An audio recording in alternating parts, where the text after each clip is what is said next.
Maintenant un collectif à travailler sur ces travailleurs des plateformes, donc on a des aperçus sur différents types de plateformes, des micro-tâches faites en ligne, des chauffeurs Uber, des livreurs à vélo, enfin voilà, on commence à avoir un aperçu de plusieurs secteurs qui s'ubérisent, entre guillemets, à savoir en gros dont le passage par des plateformes numériques a créé une brèche qui a permis d'externaliser les travailleurs, de les rendre indépendants. Et voilà, c'est ça qui nous intéresse un peu derrière Ubérisation, c'est pas tant le côté innovation technologique que le fait que ça a été une opportunité pour sortir des gens du cadre du droit du travail. Là, avec les chauffeurs Uber, on a un peu le revers de la médaille, c'est-à-dire qu'on voit aussi ce qui se passe après quelques années, puisque y a quand même pas mal de mobilisation dans pas mal de villes européennes d'ailleurs, des livreurs à vélo comme des chauffeurs de transport à personne. Il y a quand même pas mal de mobilisation, des formes de syndicalisation, des procès, donc des formes de demande de requalification en salariat auprès des tribunaux des prud'hommes. En France, on avait quand même quelques-unes, et puis il y a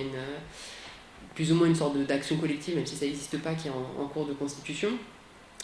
Et qu'est-ce qui permet de comprendre cette mobilisation, alors que moi, il y a quelques années, je voyais encore des auto-entrepreneurs plutôt satisfaits, voilà.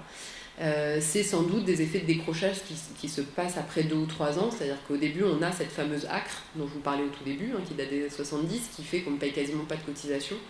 au début de l'activité, et puis il y a un moment où on commence à la payer. Et puis il y a un moment où les plateformes ont décidé de baisser les prix, parce qu'elles ont d'abord proposé des tarifs assez importants pour les chauffeurs, pour les attirer, avec des politiques de fidélisation. Les chauffeurs finissent par acheter leur voiture, ils s'endettent, et puis au bout de 2-3 ans, ils n'ont plus l'ACRE, les tarifs baissent, il n'y a plus les primes, et du coup, sans mauvais jeu de mots, c'est un peu la déprime d'un coup. Et donc voilà, je pense qu'il y a quand même quelque chose à suivre dans ces mobilisations qui peut redonner aussi un peu d'espoir dans des capacités de résistance à ce type ces nouvelles manières de travailler, et puis qui prennent quand même des formes assez structurées, qui se rapprochent des syndicats,